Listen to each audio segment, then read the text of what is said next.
Muchísimas gracias. Gracias por la invitación a compartir con ustedes algunas ideas sobre esta novela de Vargas Llosa que sí se publicó hace más o menos un año, ¿no? Las ideas que yo voy a compartir se publicaron en noviembre, el 14 de noviembre del 2019 en La Jornada de México, en el suplemento La Jornada Semanal y también en el periódico, en mi columna en Guatemala, ¿no? Bueno, en primer lugar, creo que en lo referido a la forma, esta novela es un thriller político, pues más o menos bien construido, digo más o menos porque no es lo mejor de Vargas Llosa, más o menos bien construido y lo suficientemente documentado como para atrapar la atención del lector a fuerza de golpes de efecto. El efectismo es un recurso constante en esta novela, como corresponde a los thrillers políticos. No se trata de una novela que ahonde en los personajes, ni que cree atmósferas inolvidables, eh, como lo que comúnmente se conoce como grandes novelas, ¿no? Aquellas que más que una lectura constituyen una experiencia vital para el lector.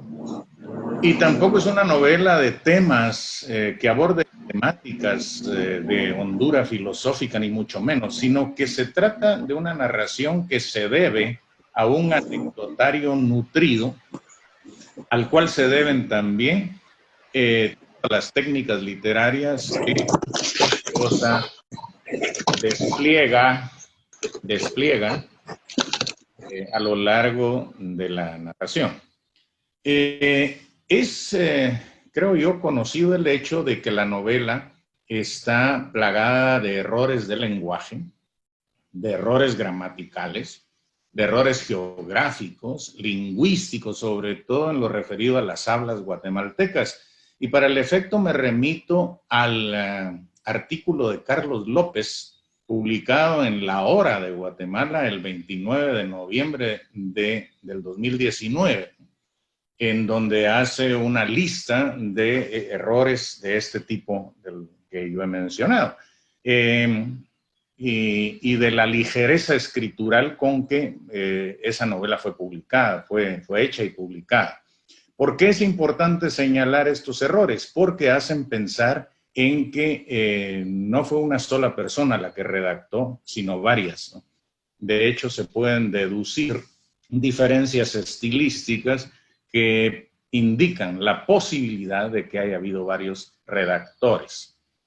En cuanto a los personajes, pues ya se sabe que Vargas Llosa, para sorpresa de la ultraderecha y la resaca de la izquierda, tiene antipatía, muestra mucha antipatía por Trujillo, por Castillo Armas, por Enrique Trinidad Oliva, por Aves García, ¿no? Que es el sicario de Trujillo, que es el personaje en torno al cual gira la acción, por la señora Gloria Bolaños Pons, que aparece como Marta Borrero Parra, cuyo website yo recomiendo visitar porque es verdaderamente una experiencia estrambótica, inolvidable, ese website o ese blog. Y muestra una simpatía paternalista por Arévalo y Arbenz, de quienes se burlan, ¿no? De Arévalo por su socialismo espiritual, ¿verdad? Del cual me acuerdo que dice algo así como que él mismo no sabía qué era eso. Y se burla en cuanto a Arbenz de soñar con la democracia estadounidense y desearla para Guatemala. Pero la burla a Arbenz, a pesar de su simpatía paternalista, no se queda aquí, puesto que también alude a él como cornudo, ¿no? Es decir, saca ese trapo al sol, cuya veracidad histórica, por lo menos a mí, no me consta. En cuanto a documentación de archivo. No sé si existe esa documentación. Puede ser que sí. Total que Arévalo y Arbenz son ingenuos, ¿verdad? Y a su manera Castillo Armas también es un ingenuo que se deja matar. y el país entero aparece como un país ingenuo. Esto en cuanto a la forma. En cuanto al contenido, pues sorprendió a muchos que Vargas Llosa, pues un adalid del neoliberalismo en el mundo, saliera con una novela en la que afirma que Arévalo no era comunista, como reza el dogma anticomunista de la derecha y del neoliberalismo. Y también sale con un Arbenz que, lejos de ser comunista, era un entusiasta de la democracia estadounidense, que fue lo único que quiso para Guatemala, ¿no? Porque en su discurso de toma de posesión dice claramente que haremos de Guatemala un país capitalista moderno. Y eso fue lo que pretendió con la famosa reforma agraria. Sin embargo, nada de esto es nuevo. Nada de esto era nuevo para ningún guatemalteco medianamente informado acerca de lo que fue la Revolución de Octubre de 1944. Tampoco es nada nuevo las debilidades del PGT y de José Manuel Fortuny, su secretario general y allegado a Arbenz, ¿no? Quienes hayan leído el diario del Che Guevara, que es otra vez, y en donde narra su estadía en Guatemala, él mismo cuenta que después del derrocamiento de Arbenz se encuentra a Fortuny en el Ángel de la Independencia en la Ciudad de México y lo aborda y le pregunta, compañero, ¿por qué no pelearon? ¿Por qué no defendieron la revolución? Y Fortuny le dice, en eso nos estamos organizando. Dice, sí, pero ahora se están organizando desde la llanura. Ustedes lo debieron haber hecho desde el Estado, desde el poder, desde el gobierno. ¿Por qué no lo hicieron? ¿Por qué aconsejaron a Arbenz que renunciara? Eso no es nada nuevo, ¿no? Lo que era más o menos novedoso hace un año era que Vargas Llosa, el neoliberal Vargas Llosa, saliera con una versión aceptable de la Revolución de Octubre y no con una versión satánica como lo esperaban tanto sus adeptos como sus detractores, ¿no? Entonces, el contenido de la novela es, la Revolución guatemalteca no era comunista, ¿no? Y, muy importante, Estados Unidos cometió un error al derrocarla, porque eso radicalizó a la izquierda latinoamericana y advino Fidel Castro y todo lo que se conoce, la lucha armada, etc. A esto yo le llamé en un artículo la tesis del error de Vargas Llosa. Una tesis, entre comillas, que tiene sus problemas, ¿no? Porque si nosotros admitimos que el derrocamiento de Arbenz y de la Revolución de Octubre fue un error, estamos soslayando el hecho de que formó parte de una política exterior estadounidense. No hubo error. Fue parte de una política exterior deliberada, planificada, y no pudo haber sido de otra forma. Además, la teoría del error nos hace conjeturar en que si Estados Unidos no hubiera cometido ese error, pues todo habría sido miel sobre hojuelas en las relaciones entre Estados Unidos y Guatemala, ¿no? Y todos habríamos vivido felices para siempre. Me parece que esta tesis se cae cuando uno piensa, por ejemplo, en Salinas de Gortari. ¿Por qué? Porque México, la Revolución guatemalteca quería exactamente lo que la Revolución mexicana. La Revolución mexicana se institucionalizó, se corrompió, etcétera, pero México avanzó muchísimo más que Guatemala y que Centroamérica por la vía del Estado benefactor. Y Salinas de Gortari destruyó todo eso mediante la ola neoliberal. Eso habría también pasado aquí. Entonces, la teoría del error de Vargas Llosa, que es, como quien dice, la tesis final de la novela, y como el good thinking, ¿verdad?, del autor, creo yo, no se sostiene por ningún lado desde el que se le mire. Ahora, ¿cuáles fueron los efectos más o menos conocidos de esta novela. La novela pues causó escándalo, causa novedad, digamos, pueblerina. En Guatemala la gente la compra, algunos de los que las compran la leen, etc. Yo creo que hay dos efectos que a mí me parecen notorios y que tienen que ver con el propósito con el que fue escrita la novela. La primera es que yo creo ver,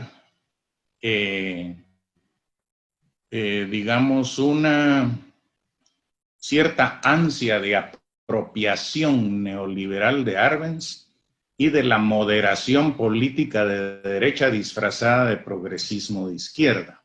En otras palabras, hay una derecha progre en Guatemala que pretende navegar con banderas que antes eran exclusivas de la izquierda. Incluso hablan de oligarquía y se definen como antioligárquicos, pero son derecha, ¿no?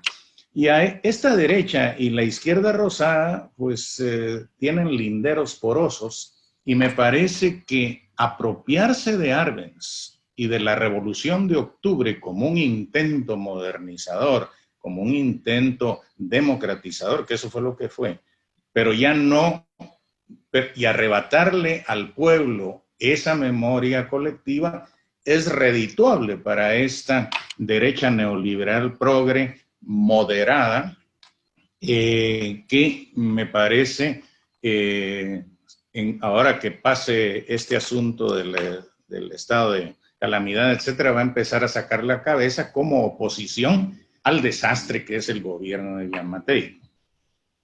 Ese es uno de los efectos que me parece era un efecto calculado. Hay otro efecto bastante vergonzoso, diría yo, que es aquel, digamos, que lo han expresado algunas personas y un escritor en particular cuyo nombre no voy a decir públicamente, por razones obvias. Un efecto que me parece de un aldeanismo progre subido, y es aquel que agradece a Vargas Llosa rehabilitar a Arévalo y Arbenz como no comunistas. Es decir, el demiurgo Vargas Llosa viene y le dice al mundo, no eran comunistas. Los canoniza, los rehabilita ante la historia. Y lo peor es que esto viene de gente progre de izquierda leve, de izquierda progresista, ¿no? Como si Arévalo y Arbenz necesitaran ser rehabilitados por un neoliberal, ¿no? Esto se debe al revoltijo ideológico que han causado los financiamientos externos para el ONGismo, ¿no? Que gracias a Soros y compañía, pues se compró a las izquierdas, se las desradicalizó, se les cambió la agenda de la lucha de clases por los culturalismos y se volvió una izquierda que se interpenetra con el progresismo de derecha, ¿no? La moderación es su bandera, como si la moderación fuera una categoría política que sentara bases ideológicas o procedimientos políticos diferenciados teórica y prácticamente de otros. Entonces, esto en cuanto a los efectos. Y en cuanto al propósito, yo ya lo adelantaba, ¿no? A mí me parece que hay una deliberada intención de apropiación neoliberal de Arévalo y Arbenz y de la Revolución del 44 para alinear a la agenda de la moderación en clave demócrata del Partido Demócrata de Estados Unidos, y del capital financiero transnacional, para alinear a esto al ONGismo progre y a las izquierdas rosadas de la cooperación internacional.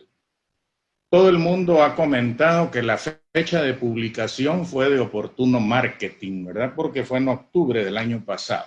Y me parece a mí que viniendo esta novela de Vargas Llosa, la razón por la cual se ocupa de Guatemala, de esta revolución, de la manera como se ocupa, pues puede dar lugar, tal vez no de una manera deliberada y satánica, ¿no? Pero sí da pie a que se robe la memoria histórica popular, o que la memoria histórica deje de ser popular y pase a ser de la élite, ¿no?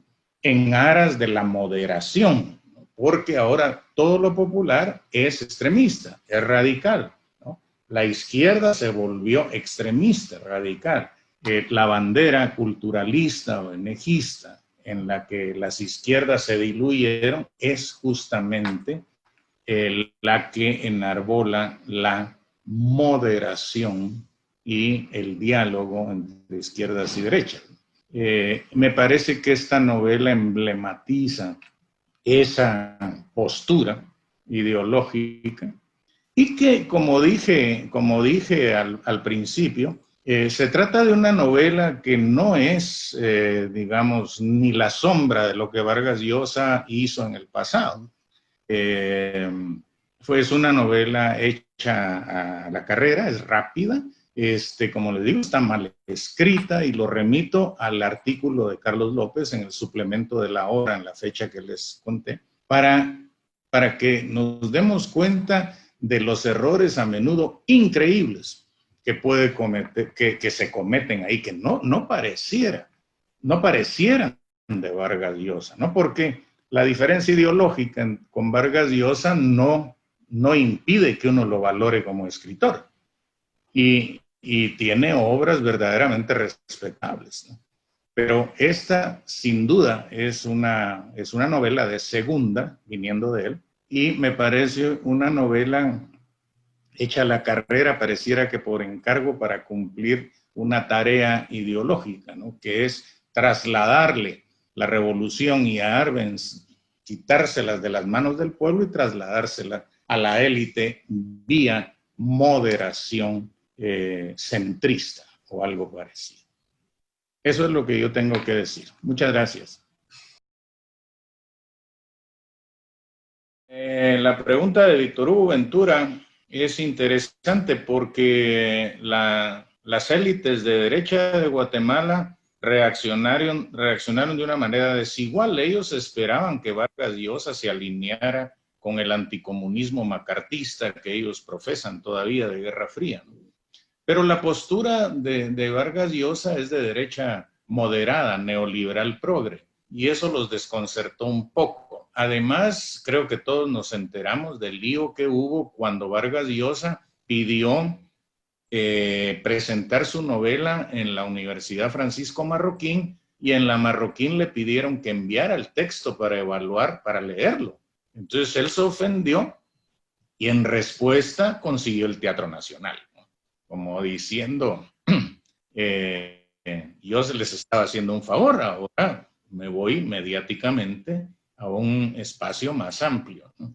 En ese sentido, pues la ultraderecha guatemalteca, la élite, no encontró en la novela lo que esperaba, un ataque anticomunista a Arbenz y Arevalo. Y en la izquierda, la reacción fue, pues, como ya dije, ¿no? Algunos lanzándole loas a Vargas Llosa por rehabilitar a Arbenz y Arevalo, ¿no? Lo cual a mí me resulta verdaderamente deplorable. Y otros diciendo que se trataba de una versión, digamos, desmitificadora de la historia, desconstructora de la historia, lo cual no es cierto, ¿no? Porque, mire, si es una novela histórica o no, eso es lo de menos, ¿no? No hay que tener rigidez en cuanto a géneros literarios, ni en cuanto al canon literario, ni en cuanto a la aplicación de ciertas categorías que surgen de la lectura de otras obras para encasillar un libro. Lo cierto es que desconcertó a la derecha y curiosamente se ganó a la izquierda, a lo que queda de ella, ¿verdad? Que ya no es roja, es rosada, porque cambió su agenda de la lucha de clases al culturalismo. Entonces ahora está, digamos, mucho más a la derecha que la socialdemocracia en muchos casos. Y para mí es esa es la intencionalidad de la novela. Yo también creo que es una novela por encargo, ¿verdad? Por encargo no de la Universidad Marroquí, ¿no? Sino de expresiones de la oligarquía financiera mundial con la cual Vargas Llosa se codea, ahora en su calidad de noble, ¿no? De miembro de la nobleza europea. Y también como un inversor financista. Acordémonos que él aparece en los Panama Papers, ¿no? Ha aparecido en los Panama Papers y ha estado sujeto a escrutinios por operaciones financieras offshore, lo cual es una palabra mayor, ¿verdad? En cuanto a fraudulencia, a fraudes financieros. Entonces, la novela no se la pudo encargar ningún guatemalteco, pero Guatemala, a pesar de ser un país que aparentemente no importa en la geopolítica, está situado geográficamente de tal manera que siempre ha sido de importancia estratégica para Estados Unidos. Ahora es el tránsito de la droga de Sudamérica para México y Estados Unidos a través de Honduras y El Salvador.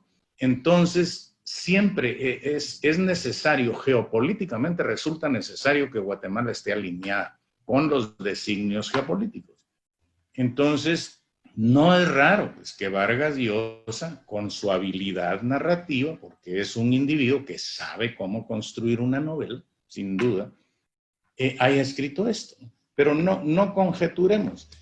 Para terminar, porque no quiero extenderme, lo que ya dije fue que me parece una novela mediana en relación a lo otro, a la obra que he hecho, que me parece formalmente mediana y en cuanto al contenido no dice nada nuevo, excepto algo que también ya se sabía, pero no aplicado al caso del derrocamiento de la revolución. Y es el hecho de que para él derrocar a la revolución fue un error de Estados Unidos. Es decir, un error es algo excepcional, no forma parte de una política exterior. Y a mí me parece que el derrocamiento de esta revolución sí forma parte de una política exterior. No es un error, no fue un error de ninguna manera. Bien, gracias.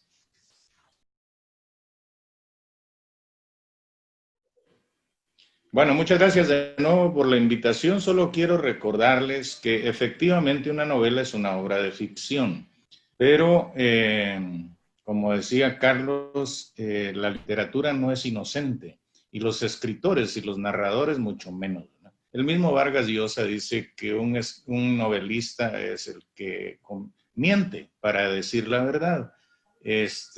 Picasso decía que el arte es una mentira que nos acerca a la verdad. La ficción,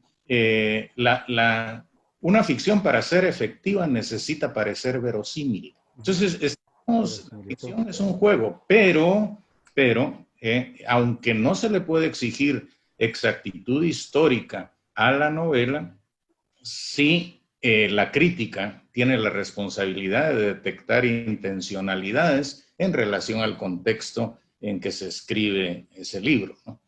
La historia, Nietzsche decía, no hay hechos históricos, sino solo interpretaciones históricas. Esto es cierto, el archivo, uno no se acerca al archivo como un religioso se acerca a la historia sagrada, ¿no? Es decir, a las sagradas escrituras. Se acerca con la distancia del caso, sabiendo quiénes escribieron lo que está en los archivos.